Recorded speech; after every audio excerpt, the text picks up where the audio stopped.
नमस्कार, मैं हूं प्रदीप पंड्या। सीएनबीसी आवाज की फाइनेंशियल लिटरेसी मुहिम पहला कदम में आपका स्वागत है। पहला कदम में हर हफ्ते हम आपको बताते हैं कि आप जो पैसे कमा रहे हैं और बचाने के साथ साथ उसे बढ़ाते कैसे जाएं। इसलिए सीएनबीसी आवाज ने पहल की है पहला कदम की। हम केवल निवेश के टिप्स आपको नहीं देते, बल्कि आपके जहन में उठ रहे सवालों के जवाब भी देते हैं। अगर आपके पास कोई सवाल है तो हमें लिख सकते हैं सीएनबीसी आवाज के फेसबुक पेज पर या फिर हमारी वेबसाइट pehlakadam.in पर अपना मैसेज छोड़िए। पहला कदम के पिछले कुछ एपिसोड्स में हमने जो चर्चा की थी आपको एक बार फिर से याद दिला दें। म्यूचुअल फंड में निवेश को लेकर हमने विस्तार से बात की है। आज हम बात कर रहे हैं कि इन फंड्स में निवेश का तरीका क्या हो, कैसे आप निवेश कर सकते हैं और ये कैसे तय करें कि आपको डिस्ट्रीब्यूटर की मदद लेनी है, ऑनलाइन जाना है, अपने बैंक में जाना है या कोई और रास्ता, क्या कुछ विकल्प हैं। इन सब पर चर्चा करेंगे। हमारे साथ सीएनबीसी आवाज के मार्केट एडिटर अनिल सिंह भी अब जुड़ रहे हैं। अनिल, स्वागत है आपका। पहला सवाल तो यही होगा कि अमूमन जो तरीका होता है, ज्यादातर म्यूचुअल फंड और इंश्योरेंस के लिए आप एक एडवाइजर के पास जाते हैं और उनके थ्रू निवेश करते हैं। बिल्कुल। तो मुझे लगता है यही सबसे आसान और सही रास्ता है। हाँ, लेकिन प्रदीप इसमें एक बात जो सबसे ज्यादा ध्यान में रखने की है वो है कि डिस्ट्रीब्यूटर और एडवाइजर में फर्क है। डिस्ट्रीब्यूटर कौन है? डिस्ट्रीब्यूटर वो है जो आपको अलग अलग म्यूचुअल फंड्स में पैसा लगाने के लिए एक ब्रोकर के तौर पर काम करता है, एजेंट के तौर पर काम करता है। जरूरी नहीं कि हर एक डिस्ट्रीब्यूटर एडवाइजर भी हो, लेकिन ज्यादातर एडवाइजर डिस्ट्रीब्यूटर जरूर होते हैं, लगभग सारे ही होते हैं। और ज्यादातर डिस्ट्रीब्यूटर भी एडवाइजरी का काम करते हैं, क्योंकि खाली डिस्ट्रीब्यूशन करके बात बनेगी नहीं।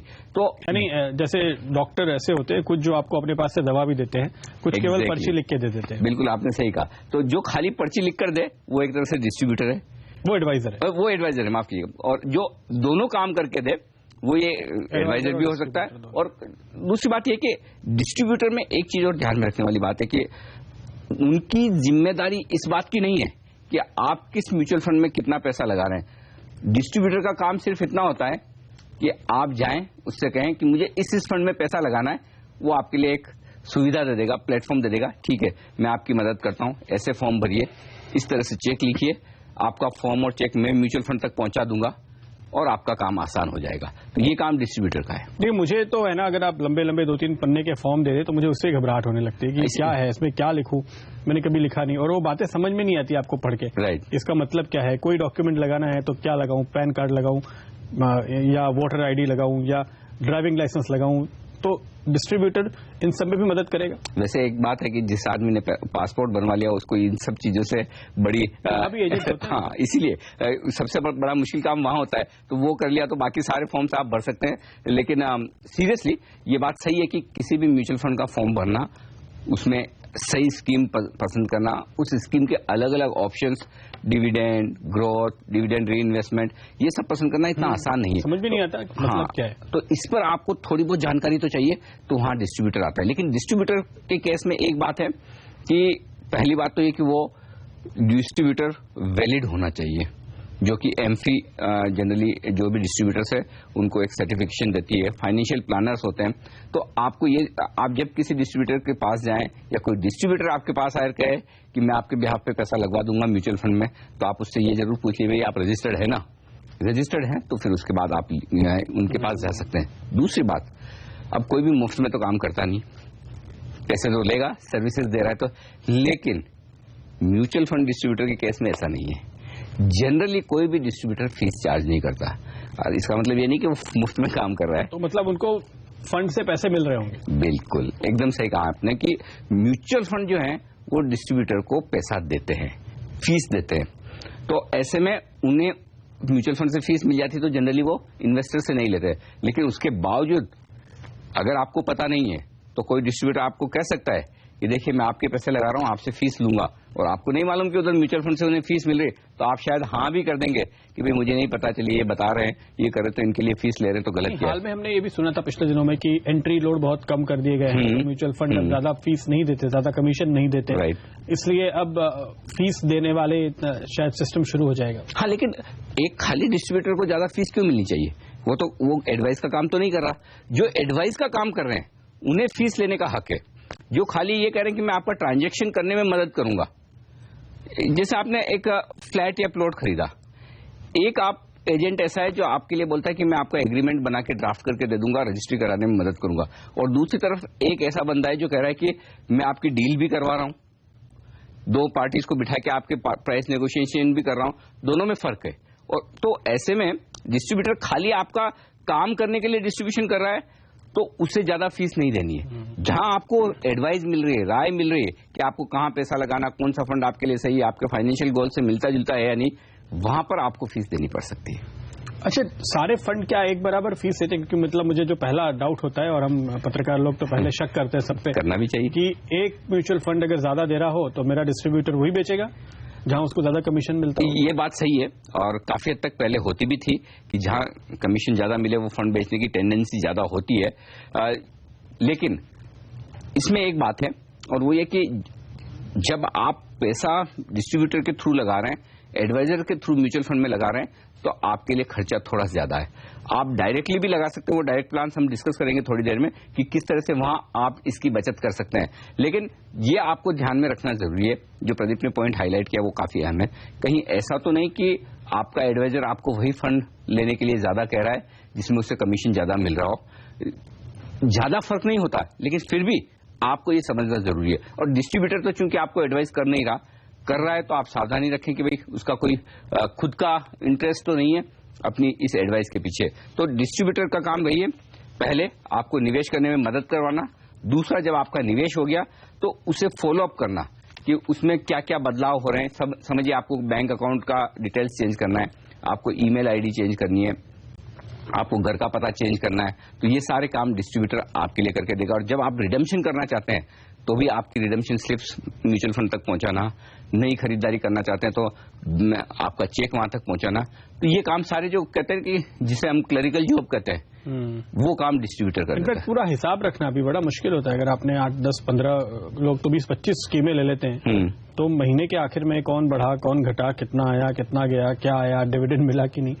तो एडवाइजर या डिस्ट्रीब्यूटर से भी मदद करेंगे। बिल्कुल। और एक और बात प्रदीप, डिस्ट्रीब्यूटर की जरूरत क्यों होती है? वैसे आप सीधे तौर पर भी जाके पैसा लगा लें, लेकिन होगा क्या, आपको हर फंड में जाना पड़ेगा, हर फंड की साइट पर जाना पड़ेगा, हर फंड के ऑफिस में जाना पड़ेगा।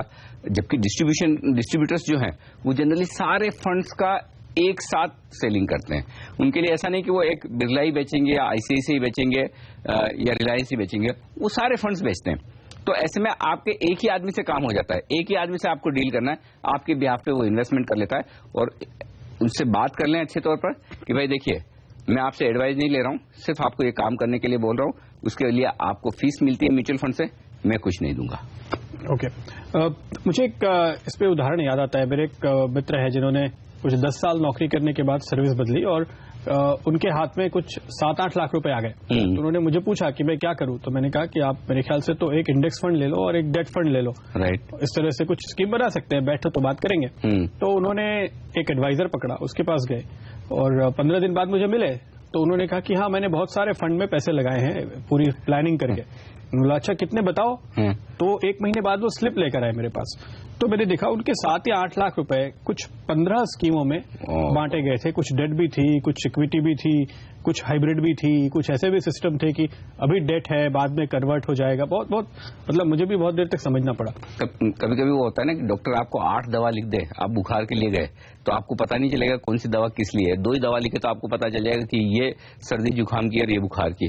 ठीक उसी तरह से म्यूचुअल फंड डिस्ट्रीब्यूटर, एडवाइजर भी कई बार कंफ्यूज करके रखते हैं लोगों को, ताकि आप हमेशा उन पर डिपेंडेंट रहें। अब 8 लाख रुपए के निवेश में 15 स्कीम पॉसिबल ही नहीं कि आप ट्रैक कर पाए, देख पाए कि क्या है क्या नहीं। इतने फाइनेंशियल गोल डाइवर्सिफाइड किसी के हो ही नहीं सकते कि आपको 15 स्कीम लेने की जरूरत है। मुझे नहीं लगता 4-5 से ज्यादा स्कीम्स की कहीं वाकई में किसी इन्वेस्टर को जरूरत होती है। बिल्कुल। तो जब आप एडवाइजर की या डिस्ट्रीब्यूटर की मदद ले रहे हैं तो इन बातों पे थोड़ा आपको सचेत रहने की जरूरत है। बिल्कुल। अपनी भी शायद दिमाग लगाएं, और ये जो फॉर्मूला अनिल जी दे रहे हैं उसको याद रखें कि किसी भी हालत में आपको डेट प्लान में डालना है तो 3-4 प्लान में डालने की जरूरत नहीं है।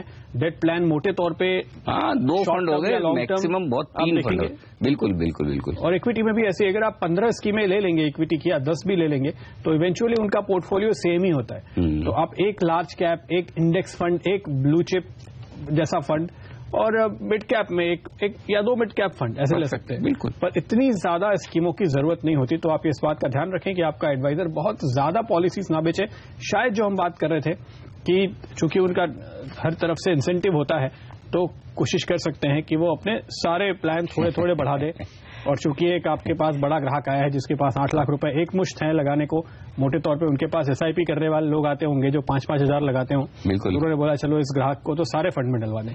तो इस तरह की परिस्थितियों से आप जरूर जागरूक रहें और खुद फैसला लें तो शायद ज्यादा अच्छा निवेश कर पाएंगे। बिल्कुल, इसमें कोई डाउट नहीं। राय सबकी लेनी करनी सोच समझकर अपने मन से। तो एडवाइस लें, डिस्ट्रीब्यूटर से भी बात करें, अपने फाइनेंशियल प्लानर या एडवाइजर से भी बात करें, लेकिन ये सोचें कि वाकई में इतने ज्यादा फंड आप हैंडल कर सकते हैं क्या। और आप बहुत क्लियर कट कंडीशन रखें। डिस्ट्रीब्यूटर है तो कह दीजिए कि फीस नहीं मिलेगी, एडवाइजर है तो पहले से तय कर लीजिए कि फीस कितनी देनी है, और उनको ये भी बता दीजिए कि आपको मालूम है कि आप फंड से पैसे फीस लेंगे तो मुझसे आप जरूरत से ज्यादा फीस चार्ज ना करें। ये आप बात करिए ताकि क्लैरिटी रहे शुरुआत से ही। बिल्कुल, लेकिन खुद फैसला लेना आपके लिए क्या बहुत मुश्किल लगता है आपको? दरअसल है नहीं, आपको बताएंगे एक छोटे से ब्रेक।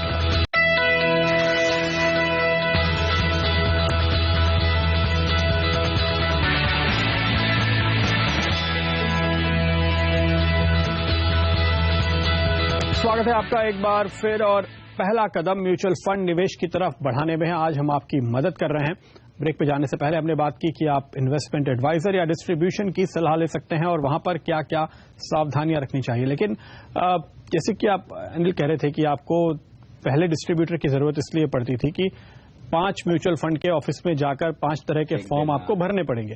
अब तो सब कुछ ऑनलाइन है, अब तो आप लैपटॉप या डेस्कटॉप के सामने बैठिए और चाहे जितनी उसकी भी लीजिए। एब्सोल्युटली, बहुत आराम है। और मैं इसलिए कहता हूं कि डिस्ट्रीब्यूटर की जरूरत नहीं है आपको, जरूरत है तो फाइनेंशियल एडवाइजर की, ताकि आपको ये पता रहे कि आपको पैसा किन फंड्स में लगाना है, बजाय इसके कि कैसे लगाना है। कैसे लगाने वाली समस्या तो दूर हो जाएगी, और इस समस्या को दूर करने का सबसे सिंपल सीधा तरीका ये ऑनलाइन इन्वेस्टिंग। अब आप चाहें तो सीधे सीधे म्यूचुअल फंड पर इंटरनेट के जरिए कर सकते हैं। अब इसके 2 तरीके हैं। पहला तरीका तो ये कि डिस्ट्रीब्यूटर्स जो हैं वो आपको अपनी कंपनी की वेबसाइट के थ्रू भी हर एक फंड में पैसा लगाने का मौका देते हैं। तो आप चाहें तो किसी एक डिस्ट्रीब्यूटर को पसंद कर लें और उसके वहां चले जाएं, उसमें आपको जो फंड पसंद करना उस फंड में आप पैसा लगा लें उनकी साइट के जरिए। दूसरा तरीका यह कि आप जिस म्यूचुअल फंड में पैसा लगाना चाहें उस म्यूचुअल फंड की साइट पर चले जाएं और उस म्यूचुअल फंड में भी डायरेक्टली आप पैसा लगा सकते हैं। अब दोनों में फर्क क्या है प्रदीप, ये समझना बहुत जरूरी है और ये हर इन्वेस्टर के लिए जानना जरूरी है। होता क्या है, अगर आप ऑनलाइन इन्वेस्टिंग कर रहे हैं, डिस्ट्रीब्यूटर के थ्रू जा रहे हैं, तो भले ही आप उसको कोई फीस नहीं दे रहे हैं, नहीं वो आपको कोई खास सर्विस दे रहा है, लेकिन म्यूचुअल फंड को तो उसको फीस देनी पड़ेगी क्योंकि उसके थ्रू पैसा आ रहा है। यही अगर आप उस फंड की किसी भी स्कीम में सीधे फंड की वेबसाइट पर जाकर पैसा लगाएं तो वो खर्चा म्यूचुअल फंड का बचेगा, और वो जो खर्चा बचता है वो म्यूचुअल फंड अपने पास नहीं रखते हैं, आप ही को देते हैं। तो एक बात ध्यान में रखिएगा, डायरेक्ट प्लान्स यानी कि आप सीधे म्यूचुअल फंड में पैसा लगाते हैं तो आपको ज्यादा एनएवी मिलेगी, ज्यादा अच्छी प्राइस मिलेगी। और अगर आप किसी डिस्ट्रीब्यूटर के थ्रू पैसा लगाते हैं तो आपको थोड़ा सा नुकसान होगा खर्चे का। तो सीधे तौर पर म्यूचुअल फंड में पैसा लगाना ज्यादा अच्छी बात है, लेकिन वो तभी होगा जब आपको ये कॉन्फिडेंस है कि आपको एडवाइस की जरूरत नहीं है, या एक बार आपने एडवाइस ले ली उसके बाद बार बार लेने की जरूरत नहीं है, और फिर आप डायरेक्टली फंड में पैसा लगाते हैं उनकी वेबसाइट पर जाकर, तो फिर आपके लिए पैसे बचेंगे। बिल्कुल, तो ऑनलाइन दोनों ही प्रोसेस हैं, लेकिन डायरेक्ट प्लान में आप सीधे म्यूचुअल फंड से पॉलिसी खरीद रहे हैं और डायरेक्ट प्लान के बेनिफिट्स भी हासिल कर रहे हैं। तो ये जरूर देखें कि अगर आप म्यूचुअल फंड से कोई भी पॉलिसी खरीदते हैं तो आपको उसके लिए पूरे बेनिफिट्स मिल रहे हों। लेकिन जैसे कि आपने कहा कि ये सारे डिस्ट्रीब्यूटर्स की वेबसाइट पे भी आप जा सकते हैं और उनके थ्रू भी आप खरीद सकते हैं म्यूचुअल फंड्स। तो जो प्रोसेसेस का इशू होता है कि केवाईसी वगैरह कराने का, तो मेरे ख्याल से अगर आप डिस्ट्रीब्यूटर के थ्रू जाते हैं, जैसे कि कोई भी ब्रोकरेज की जो वेबसाइट्स हैं या आईसीआईसीआई डायरेक्ट हो, एक्सिस डायरेक्ट हो, एचडीएफसी सिक्योरिटीज हो, आपने इनमें से कहीं भी अगर खाता खोल रखा है तो आपकी केवाईसी हो रखी है। बिल्कुल बिल्कुल, तो बार बार करवाने की जरूरत नहीं है, सीधे जाकर के बस निवेश करना है। ऑनलाइन में डिस्ट्रीब्यूटर के थ्रू जाने में एक ही फायदा है प्रदीप, वो ये कि आपको 10 अलग अलग फंड में आपको ये देखने की जरूरत नहीं कि मेरा किस फंड में कहां कहां क्या पैसा लगा है।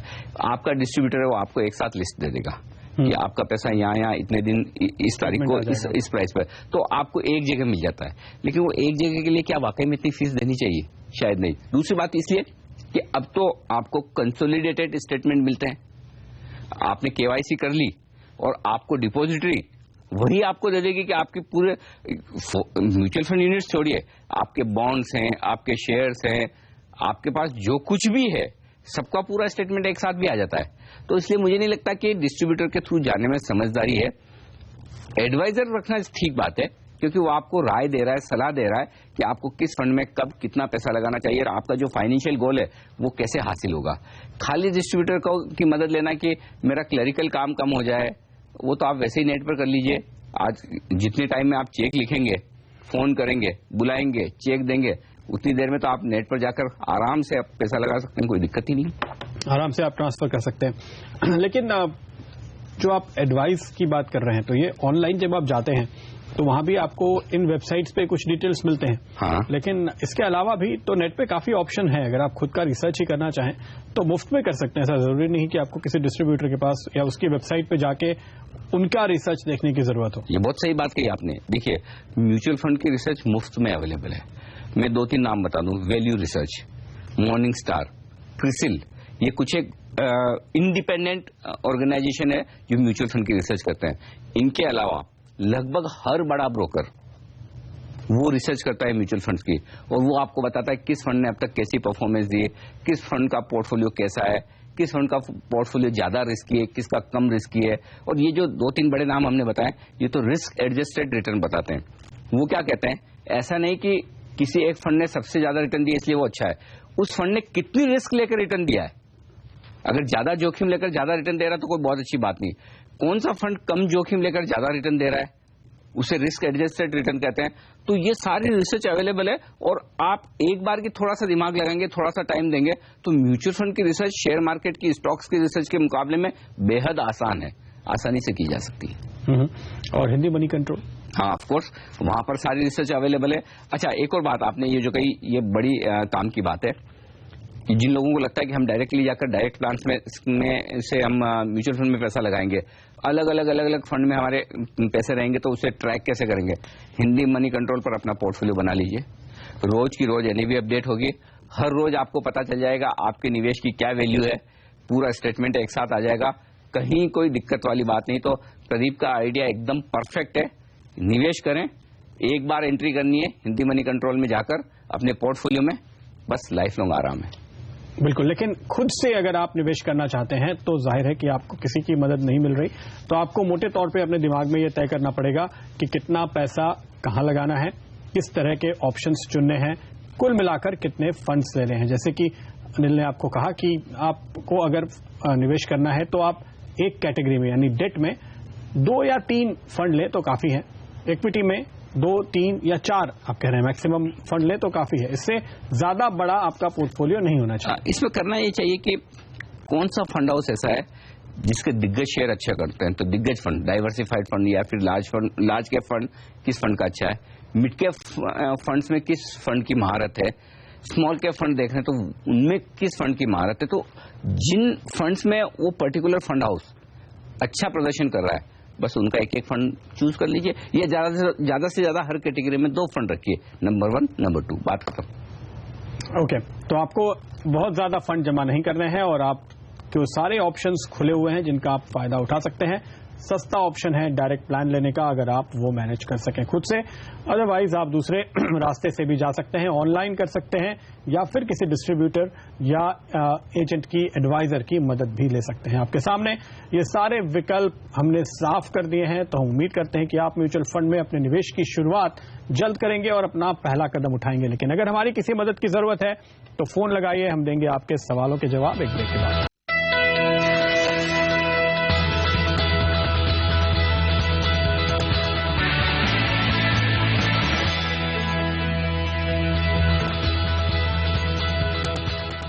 स्वागत है आपका एक बार फिर पहला कदम की मुहिम जैसे जैसे आगे बढ़ रही है। हमारे साथ तमाम दर्शक अपने सवालों के जवाब लेने के लिए जुड़ते जा रहे हैं। अपने दर्शकों के सवालों का जवाब देने की हम भरसक कोशिश करते हैं। आइए लेते हैं ऐसे ही कुछ सवाल। कुलदीप सिंह लुधियाना से, इन्होंने हमारे फेसबुक पर अपना सवाल डाला है। 10वीं तक पढ़ाई की है, 15,000 रुपए महीने कमाते हैं। फंड का कंसेप्ट इनके लिए नया है। म्यूचुअल फंड कहां से मिलेगा, क्या बैंक जाना होगा, कितने पैसे से शुरुआत करनी चाहिए, और इनको एक बड़ी चिंता है कि कोई रिस्क या फ्रॉड नहीं होना चाहिए इनके साथ। ये बात सही है, क्योंकि कम पढ़े लिखे हैं और पैसा भी कम कमा रहे हैं, तो गंवाना नहीं चाहेंगे, बने या न बने। तो देखिए, आपके लिए कुलदीप जी क्या चीज है। पहले बात तो आपने बताया 15,000 कमा रहे हैं, मुझे नहीं पता आप बचा कितना रहे हैं। तो कमा रहे हैं कितना वो इम्पोर्टेंट नहीं है, बचा कितना रहे हैं वो अहम है। जो भी पैसा आप बचा रहे हो, और मैं ये उम्मीद करता हूं कि चूंकि आप ये कह रहे हैं कि ज्यादा उम्र में मान लो कि नहीं होगी आपकी, शायद 24-25 साल के आसपास होगी, तो फिर आपको इक्विटी म्यूचुअल फंड में SIP करनी चाहिए। कहां जाना होगा, आपका जो बैंक है, ज्यादातर सारे बैंक म्यूचुअल फंड में पैसा लगाने की फैसिलिटी देते हैं, या फिर जो हमने आपको बताया सीधे किसी फंड की साइट पर जाए और पैसा लगा ले। चूंकि अब आपको नॉलेज है नहीं कि कौन सा फंड खरीदना है, तो या तो किसी फाइनेंशियल एडवाइजर की राय ले लें, या फिर CNBC आवाज पर हम योर मनी प्रोग्राम करते हैं, वहां पर आप सवाल लिखकर भेज दें। वहां पर होगा ये कि हमारे जो भी एक्सपर्ट्स आ रहे हैं वो आपको किसी फंड के बारे में राय देंगे। और कुछ नहीं करना है तो सिंपल एक बात कर लीजिए, किसी भी म्यूचुअल फंड का निफ्टी का फंड लगा लें पैसा, सबसे बेस्ट, और उसमें पैसा लगा लें, किसी की राय लेने की जरूरत नहीं है। और निफ्टी वाला जो फंड है वो किसी भी फंड का ले लें, आपको जो फंड हाउस पसंद हो उसमें ले लें, किसी भी बैंक में चले जाएं या उस फंड की साइट पर चले जाएं और कहते हैं कि मुझे निफ्टी का फंड लेना है, बात खत्म। बिल्कुल कुलदीप जी, आपको ये जो आखिरी बात बताई अनिल जी ने कि आप निफ्टी यानी इंडेक्स फंड खरीदें, उसकी एक बड़ी वजह यह है कि आपको जो डर है कि फ्रॉड तो नहीं हो गया, आपको डर कब लगेगा, जब आपकी NAV अचानक से गिर जाएगी। अब बाजार चढ़ता उतरता रहता है, किसी और फंड के बारे में, किसी और स्कीम के बारे में हम आपको गारंटी नहीं दे सकते कि ये फिर से बढ़ेगा। लेकिन इंडेक्स का फंड अगर आप लेते हैं तो अब तक का जो इतिहास है वो आप देखें तो उस फंड में आपको कभी साल, 2 साल, 3 साल के लिए नुकसान हो सकता है, लेकिन अमूमन ये आपको मुनाफा देता रहता है। और अगर आप 5 साल या उससे ज्यादा लंबा समय लेकर चलें तो ऐसा अभी तक देखने में नहीं आया है कि किसी इंडेक्स के फंड ने आपको 5 साल तक नुकसान कराया हो, आपको फायदा करा के ही और अच्छा रिटर्न देकर जाता है। इसलिए हौसले के साथ आप लंबे समय के लिए एक इंडेक्स फंड के साथ शुरुआत कीजिए, और जैसे जैसे आप सीखते जाएंगे, समझते जाएंगे, आप बहुत दूसरे रिस्क भी शायद ले पाएंगे, दूसरे निवेश भी कर पाएंगे, और उसमें आपकी पढ़ाई तो आड़े नहीं आनी चाहिए, क्योंकि काफी सारे जो बहुत ही ज्यादा सफल कारोबारी रहे हैं हमारे देश में, उन्होंने बहुत ज्यादा पढ़ाई नहीं की थी। दामोदर शर्मा आगरा से जुड़ रहे हैं हमारे साथ, और फेसबुक पे इन्होंने भी अपना सवाल पोस्ट किया है। पहला कदम में अपने डाइवर्सिफाइड और बैलेंस्ड फंड के बारे में जानना चाहते हैं कि इन दोनों में क्या फर्क है। ये दोनों हम बता चुके हैं, डाइवर्सिफाइड और बैलेंस फंड, इनको शायद एक्चुअली बताया, लेकिन फिर भी थोड़ा कंफ्यूजन रह गया लगता है। ये बोल भी रहे हैं कि पहला कदम में इन्होंने सुना है।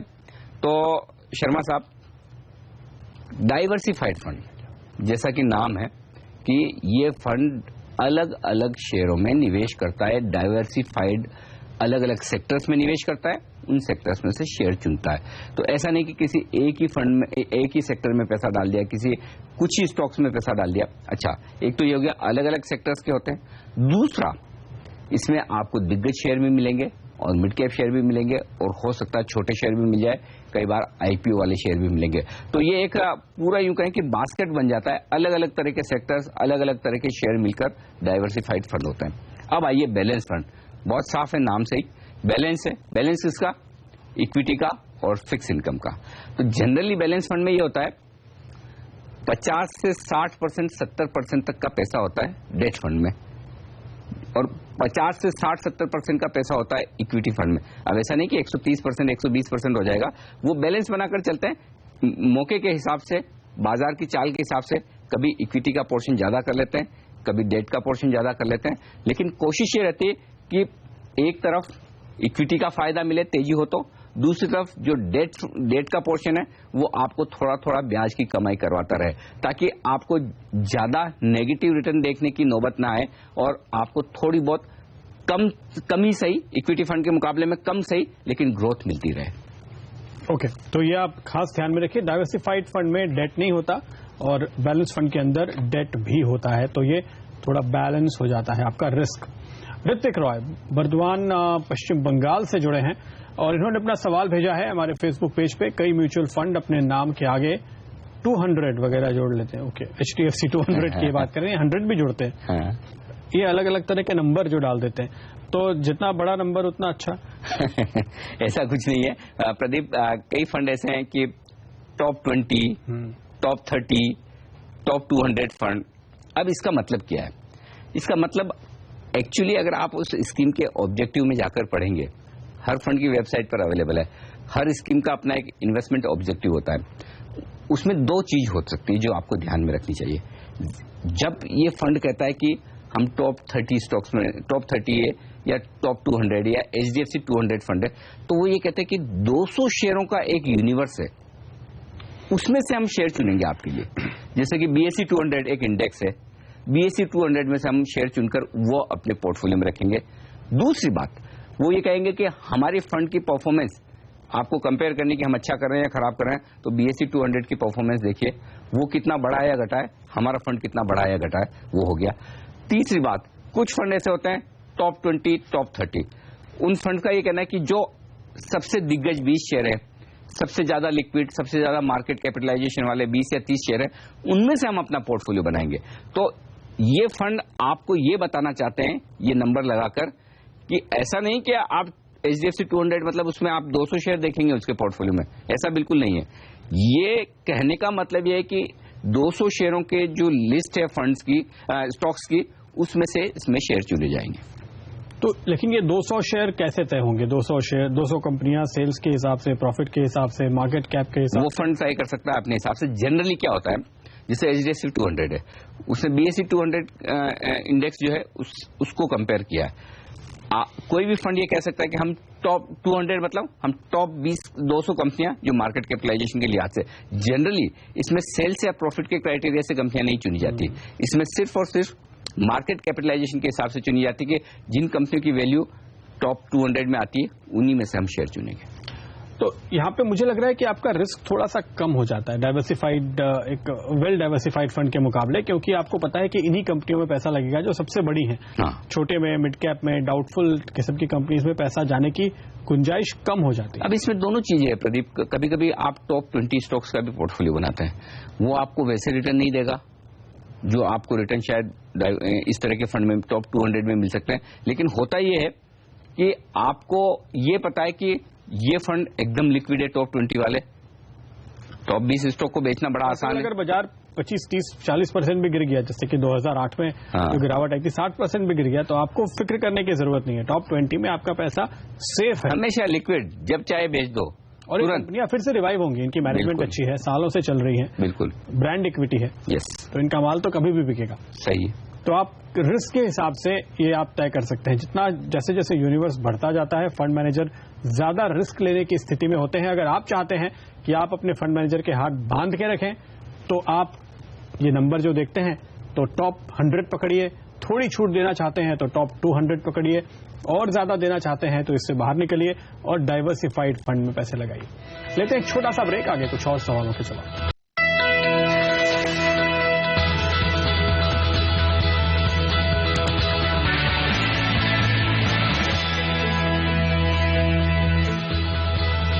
स्वागत है आपका एक बार फिर। गुरुनाथ पटेल सूरत से अपना सवाल इन्होंने हमें भेजा है। इनकी उम्र है 25 साल, ट्रेडिंग शुरू करना चाहते हैं 2 लाख रुपए से।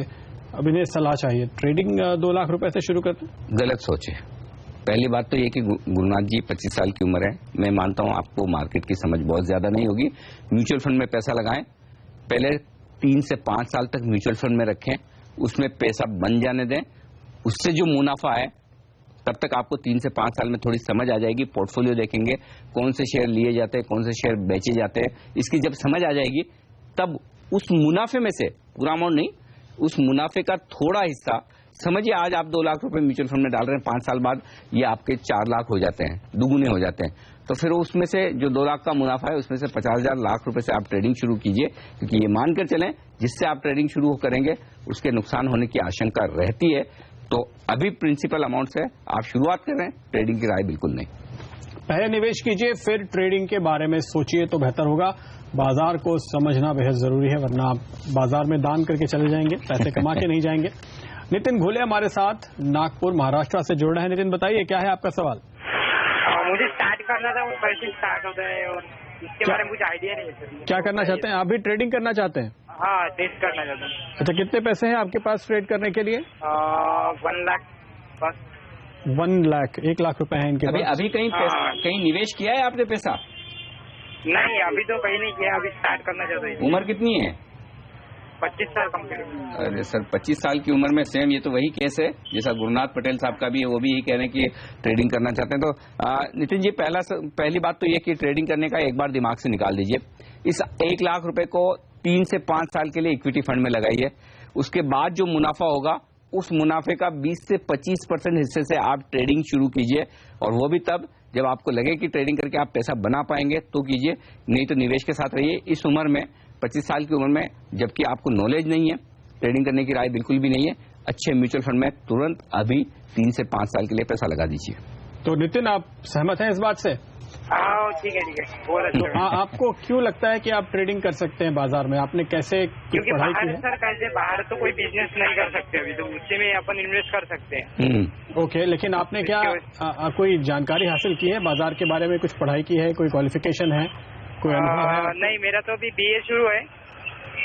ओके, तो BA शुरू, और मैं बिजनेस कर चुका, पहले भी बहुत सारे बिजनेस किए मैंने। अभी सिर्फ ट्रेडिंग का रह गया था, इसकी वजह से मुझे ये भी करना था, इसमें क्या है क्या नहीं। ना नितिन, जो आप बिजनेस करना जानते हैं उसमें ध्यान लगाएं, वहां पर अच्छी कमाई करें, और वहां से अच्छी कमाई करके जो बचत करते हैं उससे शेयर बाजार में म्यूचुअल फंड के जरिए निवेश करें। ठीक है ना? ठीक है, थैंक यू सर। ओके, शुक्रिया आपका। तो ट्रेडिंग अपने आप में कोई बिजनेस नहीं है। आप जो पैसे कमाते हैं, बचाते हैं, उससे आप निवेश करते हैं, और उससे कभी कभी आप ट्रेड भी करने की सोच सकते हैं। हाँ, कभी आपने निवेश के लिहाज से सोचा और अचानक से किसी शेयर ने बहुत जबरदस्त रिटर्न दे दिया, कोई खबर ऐसी आगे जल्दी बढ़ गया कि 15 दिन, महीने, 2 महीने में 40-50% के रिटर्न आ गए, वहां आप बेच कर निकल जाएं, वो अलग बात है, वो एक ट्रेडिंग हो सकती है। लेकिन फुल फ्लेज ट्रेडिंग करना तो बहुत एक्सपर्ट्स का, स्किल वाले लोगों का काम है। और जाहिर है कि आप प्रोफेशनल ट्रेडर्स के सामने खड़े होंगे तो वही जीतेंगे, आप हारेंगे और अपने पैसे गंवाएंगे। आर्य सहाय कानपुर से फेसबुक पे इन्होंने अपना सवाल डाला है। कॉलेज में लेक्चरर हैं, अप्रैल 2016 में रिटायरमेंट है, रिटायरमेंट पर सब मिलाकर 50 लाख रुपए मिलेंगे। ऐसी जगह निवेश करना चाहते हैं जहां कम से कम 40,000 रुपए महीना रेगुलर इनकम के तौर पे मिलती रहे। MIP सिंपल, इन्हें ज्यादा सोचने की जरूरत नहीं। और कुछ स्कीम्स ऐसी हैं जो पोस्ट ऑफिस में भी हैं जो रेगुलर इनकम देती है, तो पोस्ट ऑफिस की रेगुलर इनकम में आप पैसा लगा सकते हैं और MIP में पैसा लगा सकते हैं। जैसे 50 लाख ये बचा रहे हैं, और मैं ऑन एन एवरेज ये मानूं कि साल का 12% का रिटर्न इनका आएगा, तो 6 लाख रुपए का रिटर्न होता है। तो 6 लाख के सामने इनको चाहिए 40,000, यानी कि लगभग 4,80,000 रुपए। तो आप एक काम कर सकते हैं, लगभग 40 लाख रुपए आप MIP में डाल दें, ताकि आपकी 40,000 रुपए की जो मंथली रिक्वायरमेंट है वो लगभग उससे पूरी हो जाए। और 10 लाख रुपए को थोड़ी लंबी अवधि के लिहाज से आप डेट फंड में पैसा लगा सकते हैं 3 से 5 साल के लिए। क्योंकि ये रिटायर हो रहे हैं, इसलिए मैंने इक्विटी में पैसा डालने की राय नहीं दे रहा हूँ, रिस्की पैसा डालने की राय नहीं दे रहा हूँ, लेकिन अच्छे बॉन्ड फंड में या अच्छे गवर्नमेंट सिक्योरिटीज फंड में 3 से 5 साल के लिए 5 से 10 लाख रुपए लगा दीजिए, और बाकी 40 लाख रुपए से आपका काम हो जाएगा। जो मंथली खर्चा आपको 40,000 रुपए के लिए चाहिए, वहां से बात बन जाएगी। तो यह है आपके लिए स्ट्रैटेजी, मंथली इनकम प्लान, और आप वही चाहते हैं तो आप बहुत ही आराम से याद रख पाएंगे, हर महीने कमाई कराने वाला प्लान, यानी monthly income MIP। Kritika Roy Asansol से फेसबुक पे इन्होंने अपना सवाल डाला है। इनके पिता हाल ही में गुजर गए हैं, बैंक सेक्टर के कई शेयर्स के सर्टिफिकेट छोड़ गए हैं। अब इन्होंने सुना है कि उन्हें डिजिटल फॉर्म में कन्वर्ट करना होगा। ये कैसे होगा, किससे संपर्क करना चाहिए? डिजिटल फॉर्मेट मतलब डीमेट करवाना होगा। सबसे पहले तो कृतिका, आपको ये देखना है कि जो शेयर सर्टिफिकेट आपके पास पड़े हैं उनमें ये देखिए कि क्या आपके पिताजी ने कहीं कोई सेकंड होल्डर भी रखा है। अगर पिताजी के साथ माताजी का या बच्चों का नाम है सेकंड होल्डर के तौर पर, तो उनकी डेथ के बाद वो शेयर उनके हो जाते हैं। नहीं है, और अगर उन्होंने नॉमिनी किसी को अपॉइंट किया है, नॉमिनेशन करके गए, तो उनकी डेथ के बाद वो शेयर उनको मिलेंगे। अगर दोनों ही नहीं किया है, तो फिर जो भी उनका लीगल उत्तराधिकारी है, आप हैं या आपकी माताजी हैं, उन्हें एक डेथ सर्टिफिकेट के साथ में ये शेयर सर्टिफिकेट कंपनी को भेजने होंगे, और उनको कहना होगा कि देखिए ये डेथ सर्टिफिकेट है, हम लीगल उत्तराधिकारी, उसका प्रूफ आपको देना होगा, और वो शेयर आपके नाम में ट्रांसफर हो जाएंगे। शेयर आपके नाम में ट्रांसफर होकर आ गए, आप अब इनको डीमेट करवा दीजिए। और डीमेट करवाने के लिए आपको एक डीमेट अकाउंट खुलवाना होगा। चाहे तो आप पहला कदम के पुराने एपिसोड उठाकर देख लें हमारी वेबसाइट पर जाकर, किस तरह से डीमेट अकाउंट खुलवाया जाता है, वो हमने बताया। अब वो डीमेट अकाउंट खुलने के बाद आप उन्हें डिजिटल फॉर्म में रख सकते हैं, और आपको डीमेट अकाउंट खुलवाने के लिए किसी ब्रोकर के पास जाना होगा या किसी बैंक के पास। लगभग सारे बैंक आजकल डीमेट अकाउंट की फैसिलिटी देते हैं, सारे ब्रोकर्स भी देते हैं। चलिए, और अगला सवाल देवेंद्र चौहान शाहजहांपुर से पूछ रहे हैं। इनके पास एक प्लॉट है जिसकी कीमत करीब 1 करोड़ है। ये जानना चाहते हैं कि क्या इसे बेचकर किसी ऐसी जगह निवेश कर सकते हैं जहां से हर महीने रेगुलर इनकम आती रहे। अगर रेगुलर इनकम चाहें तो ये आइडिया अच्छा है, लेकिन एक चीज तो पहले ये देखें कि आप अभी जो रियल एस्टेट बेचेंगे उसमें आपके लिए टैक्स कितना आएगा, आपने कब खरीदी है, कितने साल बाद बेच रहे हैं, उस पर टैक्स क्या होगा, वो चीज ध्यान में रख लें, पहली बात। दूसरी बात, क्योंकि आपको रेगुलर इनकम चाहिए तो ऐसा नहीं होना चाहिए कि 1 करोड़ फिर आप पूरी तरह से डेट में डाल दें, फिक्स इनकम में डाल दें, क्योंकि अल्टीमेटली आप जब प्लॉट भी लेकर बैठे हैं तो इसका मतलब साफ है ना कि आपको सारा के सारे पैसे की जरूरत नहीं है। तो चाहें तो उसे अलग अलग भाग में कर दें, कुछ पैसा इक्विटी में चला जाए और कितनी आपको रेगुलर इनकम चाहिए वो कैलकुलेट करें और उसके बाद फाइनेंशियल एडवाइजर के साथ बैठ जाएं और वो अकॉर्डिंगली आपको बता देगा कि आपको डेट म्यूचुअल फंड में किस तरह के फंड में डालना चाहिए, क्या बैलेंस फंड होना चाहिए, MIP होनी चाहिए या बॉन्ड फंड होना चाहिए। अकॉर्डिंगली आपको एक सजेशन मिल जाएगा। लेकिन अगर आपको रेगुलर इनकम चाहिए तो डेफिनेटली आपको रियल एस्टेट में से निकलकर फंड्स में डालना जरूरी होगा। टैक्स ये जरूर ध्यान में रखें, पहली बात। और दूसरी, क्योंकि आपको डाइवर्सिफिकेशन की जरूरत होगी, आपने एक बार ये प्लॉट बेच दिया तो एप्रिसिएशन आना बंद हो जाएगा। उसके लिए अगर आपको इतने पैसे नहीं चाहिए तो कुछ पैसे ऐसी जगह पे रखेंगे जो एप्रिशिएट होते रहें, ताकि आपको आज की नहीं 10 साल आगे की भी रेगुलर इनकम का ख्याल रख पाएं। सुगंधा देशमुख सांगली से इन्होंने हमारे फेसबुक पर अपना सवाल डाला है। डेट फंड क्या एक ही फंड में पैसा लगाते हैं या यहाँ भी अलग अलग इंस्ट्रूमेंट होते हैं? मतलब क्या डेट फंड भी डाइवर्सिफाइड होते हैं? हाँ, बिल्कुल अलग अलग कई तरह के इंस्ट्रूमेंट होते हैं। डेट फंड लगाते हैं कमर्शियल पेपर में, CDs जिसे सर्टिफिकेट ऑफ डिपॉजिट्स कहते हैं उनमें पैसा लगाते हैं, गवर्नमेंट सिक्योरिटीज में लगाते हैं, डिबेंचर्स में पैसा लगाते हैं, कई सारे फाइनेंशियल इंस्टीट्यूशंस होते हैं उनके बॉन्ड्स में पैसा लगाते हैं। अब एक एक इंस्ट्रूमेंट को प्रदीप समझाना बड़ा लंबा काम है। डेट फंड में हमने समझाया, हाँ समझाया भी कुछ हद तक। तो सुगंधा जी, डेट फंड अलग अलग इंस्ट्रूमेंट में पैसा लगाते हैं, लेकिन आप किसी डेट फंड में पैसा लगा रही तो आपको क्या देखना, आपको सिर्फ एक चीज देखनी है और वो ये कि जिन इंस्ट्रूमेंट्स में डेट फंड ने पैसा लगाया उनकी रेटिंग क्या है। AAA है, AA+ है, डबल है।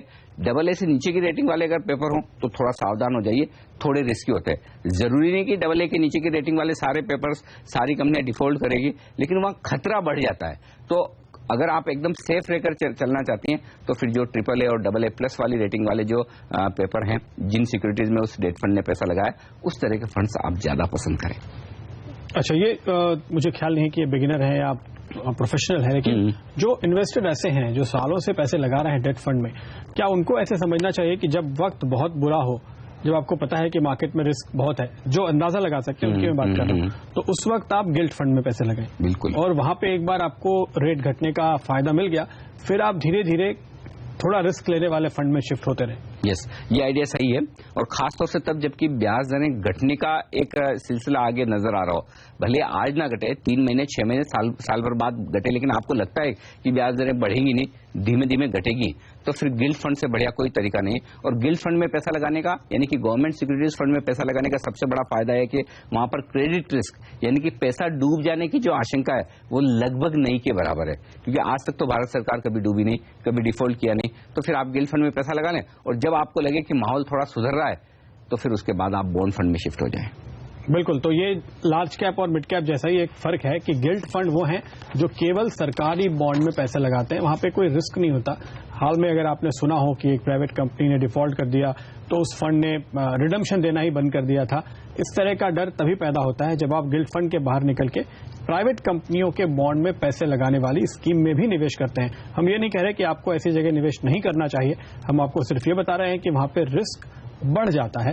तो ये एक बड़ा फर्क है जो आपको ध्यान में रखना चाहिए। लक्ष्मी राव हैदराबाद से इन्होंने हमारे फेसबुक पर अपना सवाल डाला है। टीचर है, 40 साल की उम्र है, 25,000 रुपए महीना इनकी रेंटल इनकम है और ये रकम फिलहाल सेविंग अकाउंट में पड़ी रहती है। 20 साल तक खर्च के लिए इनको फिलहाल इसकी जरूरत नहीं है, तो ये निवेश करना चाहती है। बेसिकली एक स्ट्रीम ऑफ इनकम है इनके पास। परफेक्ट, इनके लिए SIP परफेक्ट है।